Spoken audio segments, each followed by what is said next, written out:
Hello my beautiful friends.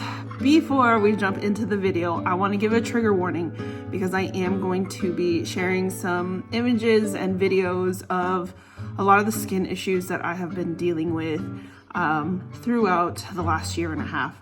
So just wanted to give you guys a heads up in case you guys are watching and then a few minutes in you see some of the stuff and you're like, I don't want to see any of that. You've been warned, but I do appreciate you for sticking around, listening to the update, and just kind of taking whatever you need to out of the message. Onto the video. Hey everyone, welcome to Soil and Sasson. I'm Josephina, and hopefully you guys can hear me well with my AC running in the background. It's the summertime, so there's only so much I can do about that sound because we need the AC. So today's video is just to give you guys an update. I know it's been a while. I unintentionally took about a month off of YouTube only because I went to only take a week off for my husband's vacation. Then I ended up having a really bad infection on both my hands that took me out hardcore. And when I tell you guys it took me out hardcore, I mean I could not cook, I couldn't do my hair, I couldn't bathe myself, I couldn't dress myself. I literally could not do anything. I was fully dependent on my husband and my kids, which really sucked. But they loved on me so well through it. I'm still recovering. I've still got all this ickiness on both my hands from it. It still very much hurts. To kick off all of it, I'm just gonna start off from the beginning. And that happened last year in February. I have had eczema and psoriasis my entire life. So I have been getting treatment and all of the natural remedies and all of the different things that you can do for both eczema and psoriasis since I can remember.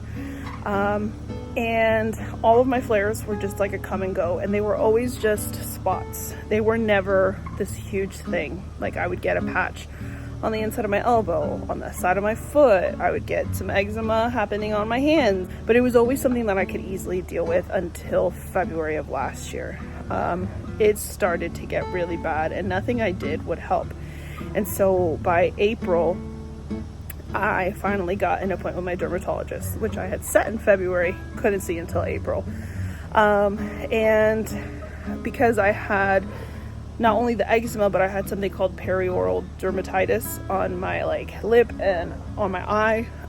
They put me on 6 weeks of antibiotics that was supposed to not only get rid of what was on my face, but also to help calm the eczema that I literally had from head to toe.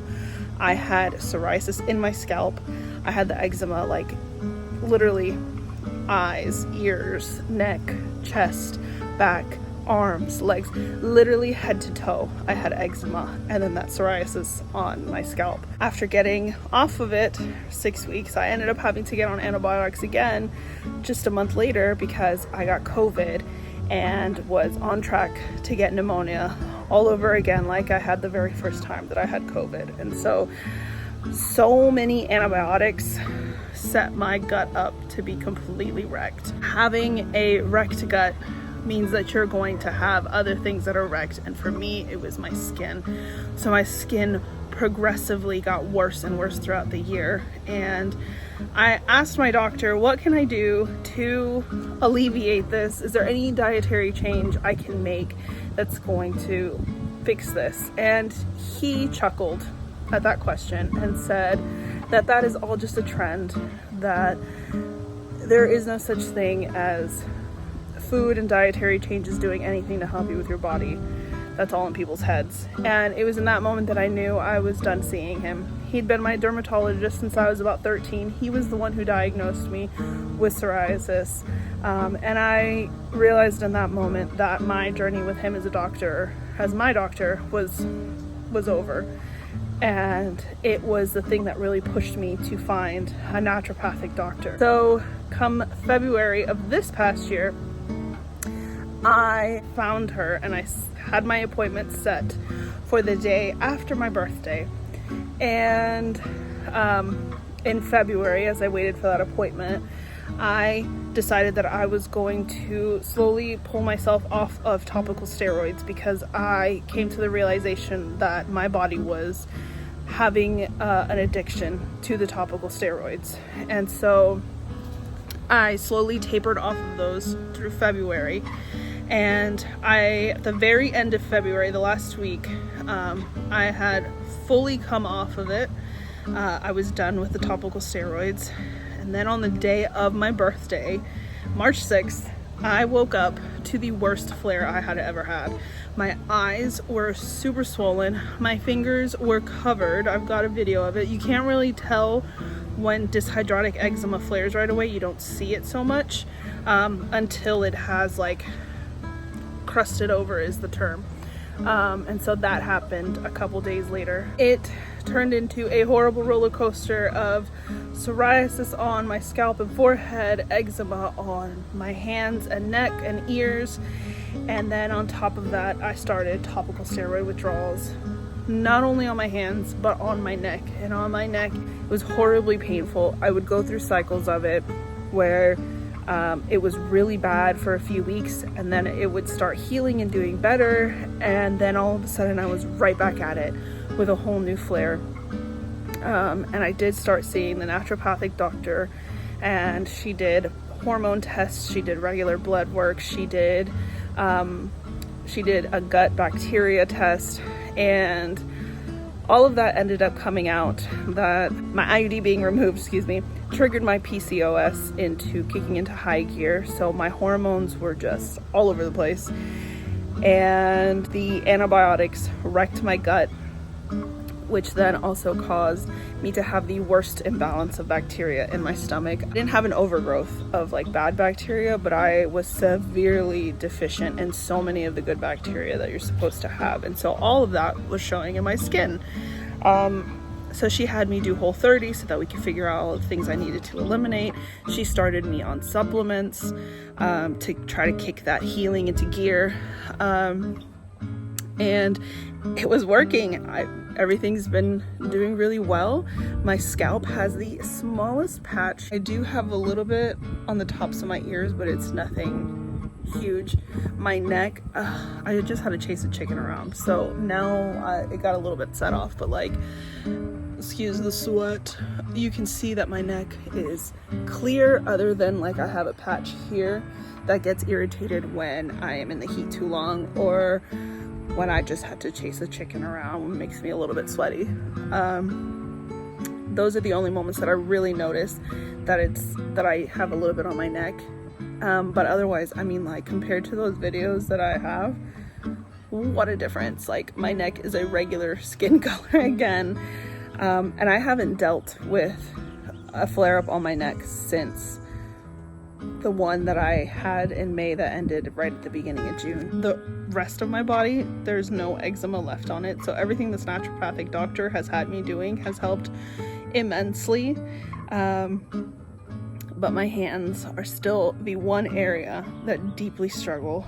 I'll show you guys, this is the remnants of that infection that ended up happening on my hands. And the infection happened because I severely broke out after the tall area in my backyard got cut. So all of that was like 5 feet tall, and we had somebody come and bush hog and take it all down.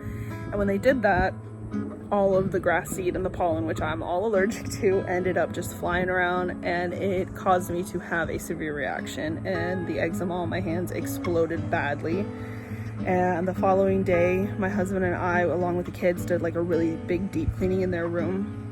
So I had gloves on all day, and the itching and the sweat that built up in my gloves, which I did put on like multiple pairs and washed my hands in between and dried them and stuff, but all of that buildup in those gloves just triggered an infection to happen. And it was the most excruciating thing I've ever felt on my hands in my entire life. And it really has mentally done some work on me to be going through all this. I have felt like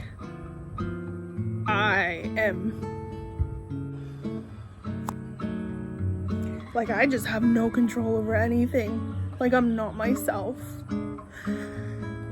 I can't do things that I used to do. I used to, once upon a time, be like a little Energizer bunny that could handle all the things. I was nonstop. Go, go, go. From the moment I woke up to the moment I went to sleep. So gardening has been hard. Chicken tending has been hard. Just being a human has been really hard through this whole thing. I go through cycles where when my flare-ups are doing really good, I feel great. I feel like I can do all the things, and I am so grateful for how far I've come in this healing. But then I have the moments like the infection that really take me down mentally and just make me wonder what I am doing. But even through all of this like heartache and frustration with it, I do see so much beauty and so much good, because through this, having to let go and let people has been massive for me. Asking for help all my life has been hard, not because I feel pride in asking for help. That's not it at all.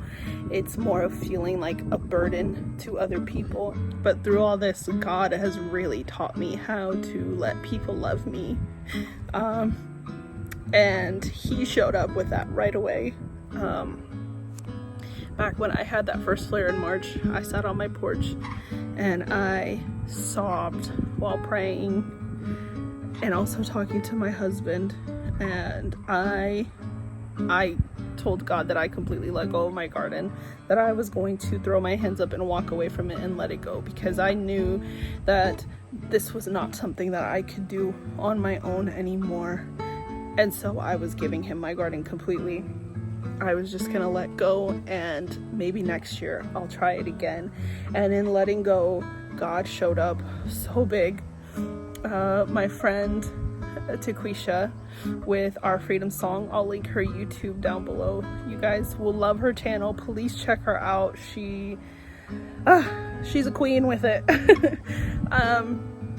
She felt called to give me dozens of tomato and pepper starts. I cried so much in front of her because what a blessing it was that all of the seedlings I attempted to start just got knocked out the very next day, then the flare up, and it was just impossible for me to do. But then here comes a friend that showed up with every plant start that I could possibly need. And then my niece comes over and completely clears out my garden of all of the fall and winter things that I had been unable to take out. She cleaned my garden out for me. And so then right after she did that, my husband and my kids worked really hard to put down compost in the garden for me, so that little by little, during the times when my flare-up was nice and calm, I could get out and plant. One day I did tomatoes, another day I did the peppers, and my son helped me out. And then my beautiful best friend showed up at my house during a time when I couldn't clean at all, and she cleaned my children's bathroom, she cleaned my kitchen, she did my dishes, she did my laundry. This woman was just freaking magical. And then another week my in-laws came over and did a deep clean of my house. I mean, they wiped my walls, they cleaned the outsides of my cabinets, they mopped, they cleaned my kids' rooms, they just did a beautiful job. And then came back another week and they helped us put up all of the trellises in the garden. They helped me put up panels so that we could tie my tomatoes up to it. They helped weed the garden. My mom has come at a different time and she has helped me put new tomato plants in after having to rip out the ones that have been taken over by blight and killed off. My nieces showed up with her just the day before she planted my tomatoes and completely ripped out all of the dead plants in my garden, along with all of the weeds, and made space for my mom to be able to come back and fertilize my garden and replant tomatoes. And it has just been a whirlwind of, I don't even know what to call it. It's like blessings on blessings mixed in with a whole lot of sadness and defeat. And it's so conflicting to feel that way, but that is life. And without pain, we don't see beauty. Without sadness, we can't fully enjoy joy. And while I am struggling so hard through this, and while this is so difficult to have autoimmune diseases, but also have all of these desires to do things with your hands, it makes it so hard when you have autoimmune diseases, just constantly taking you down. But my God, is it beautiful when you step back enough and you let go enough that you allow people to come in and show you just how loved you are. This season in my life has been really, really hard. I want to be that energized person that I was. I want my body back the way it was before I got sick. But through all this, I have been so deeply loved. And God has shown up so many times just to show me how loved I am through all of the amazing people in my life. My fight's not over yet. I'm still dealing with all of these things.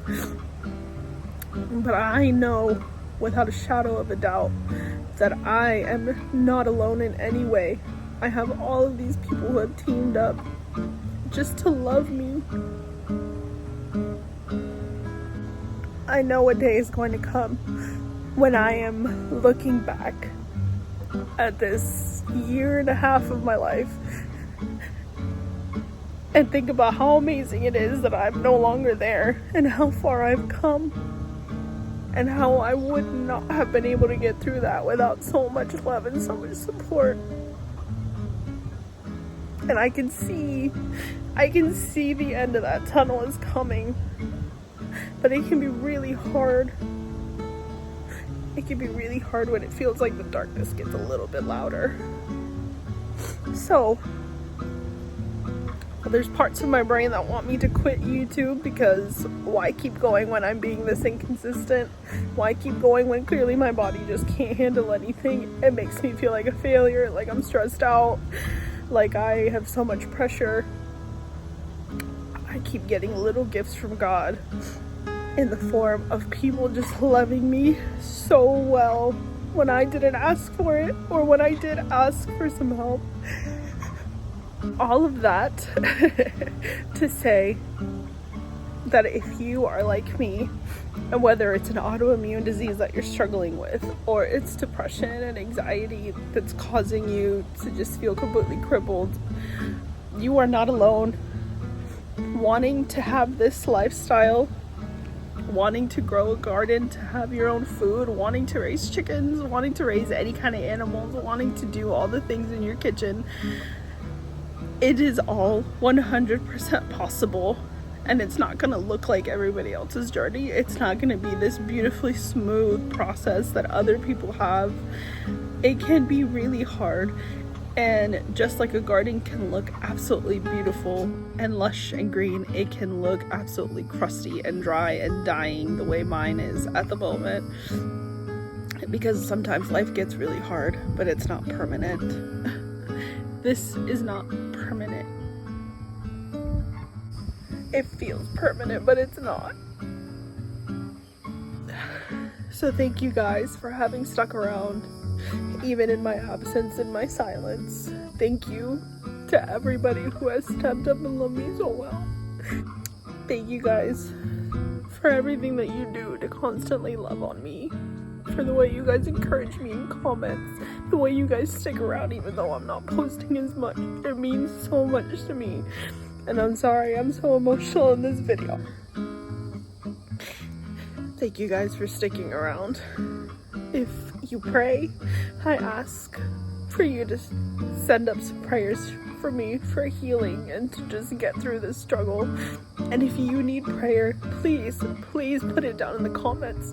Whether it's about autoimmune diseases, mental health, or something that physically is ailing you, please put it down in the comments. Put in your prayer requests so that not only me, but anybody else who reads your comment can see it, and we can be a support to each other and pray for each other, because if we are called to do something, it's because it's where we're supposed to be.